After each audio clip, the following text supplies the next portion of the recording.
Hello friend, welcome back to Diesel Mercedes YouTube channel. This is 2007 Sprinter CRD with turbo diesel V6 3-liter engine, and this one keeps giving a trouble. Obviously it was very badly maintained in the past.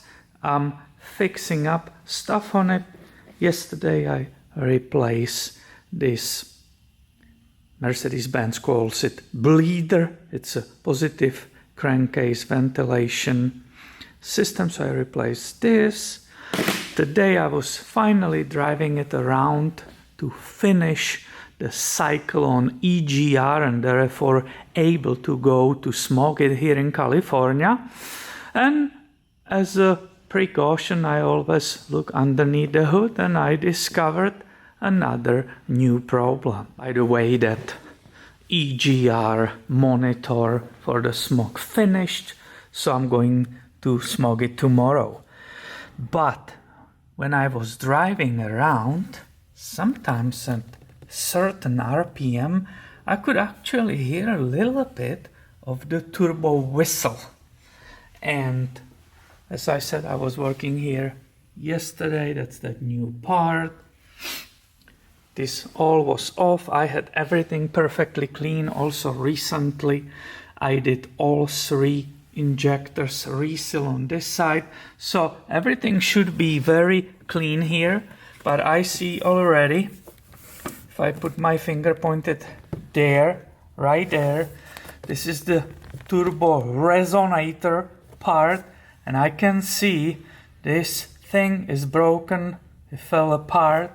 And basically I'm losing here the pressure, and the indication of it is those oil droplets. The small amount of oil which is inside in the system is actually blowing through here and spraying on the parts. You can see these little droplets. When you work with this pipe turbo resonator and the pipe which is under, you realize how unfortunate and bad design it is. The previous owner who had this vehicle, they put a simple bed in it. They kept traveling here within the California and so on. But I think he was carpenter and he had no idea about this vehicle, any mechanical stuff. And I can see he had it over 2 years, and apparently this was not maintained whatsoever. He knew that the transmission had some problem and some shop dropped off the pan, and they said, there are shavings in it. This is coupled. You need a new transmission. So he was told that, which so far I think that transmission can be saved. The fluid was really bad in it, absolute disaster. But maybe the valve body will need some work, right? And basically, for those who are not familiar, the turbocharger is right here. This is the intake pipe from the air filter. The turbo spinning in the back through the exhaust, moving this part and creating pressure, air pressure, in this first pipe. There is an inside O-ring, it's a green one.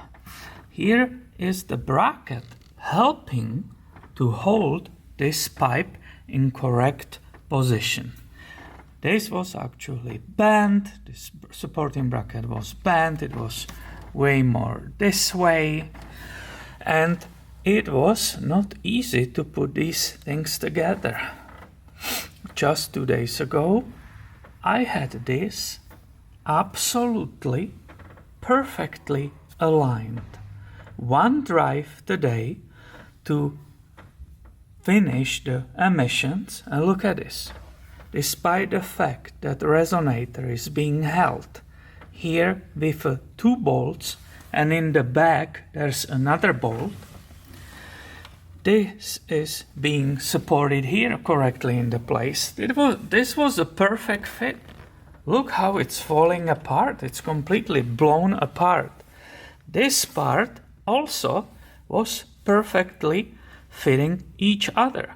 So this is absolute nightmare, and I want to show you there must be a broken part of the resonator right there.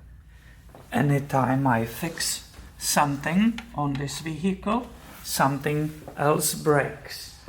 I guess there is a, if we look on the bright side of the life, it means I will get very familiar with this OM642. So here is that little tiny star T20, and that secures here the bracket, steel bracket, which I will show you in the design. This bracket supposed to be holding everything together. Do you see this fork?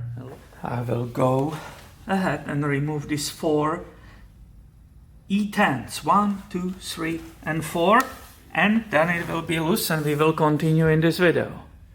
So, all bolts are removed, the part is nicely loose, and I should be able to carefully lift it up.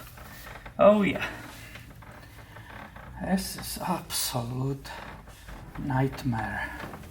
So, this seal fell off, but that's normal. This is not glued on. So this belongs, the resonator, when you buy it new, it comes with this seal, and this is where it fell apart. I should put it on the bench and show it closer.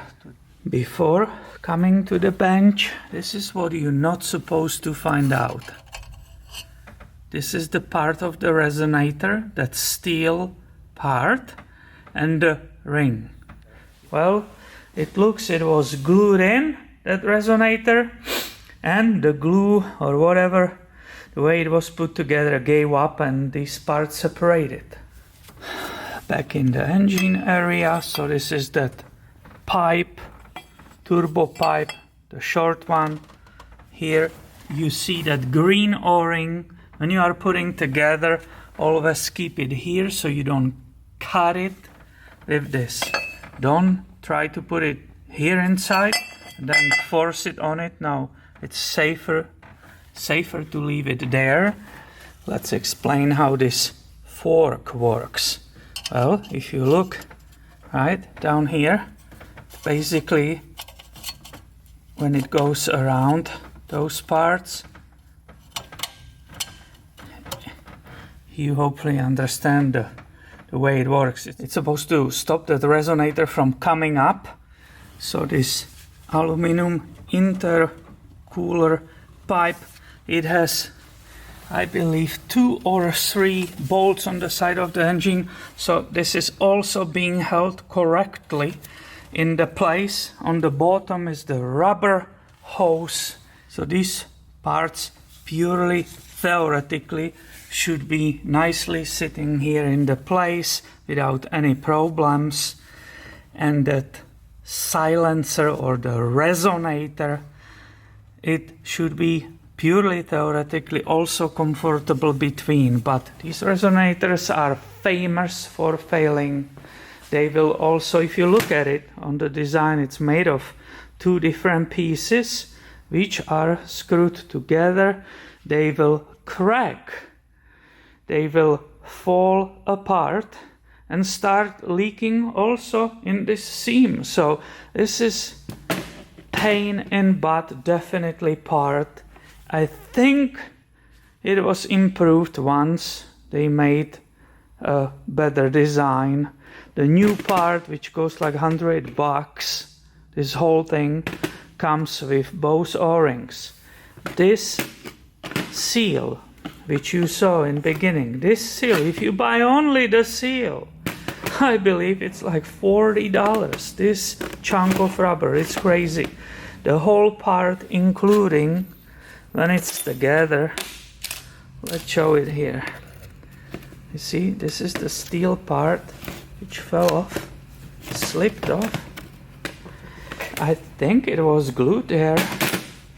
Maybe the vibrations of the diesel engine simply gave it a shake. This 2007 Sprinter has 210,000 miles, so maybe it was the time for it to give up. I don't know. Maybe it's fault. I don't know the history of the vehicle, how much service was done on it, but this is the situation. So when you buy the new one, it comes with this O-ring, this seal, the whole unit, and it's like slightly below $100. So I don't have here around Mercedes-Benz dealer, neither I have access to these aftermarket suppliers of these things. So I will go ahead just for tomorrow, not to miss my inspection, the smoke inspection. I will go ahead and glue this steel ring in its own place. I'm assuming it was originally in the beginning it was glued there. It still goes nice and fit. So I will glue it with some high temperature epoxy, leave it overnight, because it's holding just that O-ring, right? The black O-ring which seals everything. It's the function of it. It's hold this O-ring nicely in the place, so we have no boost leaks. The clamp itself, which you can see right here, if I put it there, there is that bolt. The clamp actually, not to separate it, is holding right here on the plastic. So it's not pulling on that steel. It's right there this way. That's how it's being held as a safety, basically clip. And this needs to stay in the place and not fall off, and then it also the O-ring falls off and all that oil and the pressure starts leaking and shooting out. So I will glue it in. As I said, this is fine, this is not cracked or damaged. Put it together and I should be able, at least as a temporary fix, pass the smoke inspection, and I will see if I will order this whole unit, the new improved, the latest version of the Resonator. And this Sprinter keeps successfully, still unfortunately failing, fortunately for you, which means a lot of videos, tech videos about this in the future. So if you don't want to miss them, be subscribed. Thank you for watching and have a great day, my friend.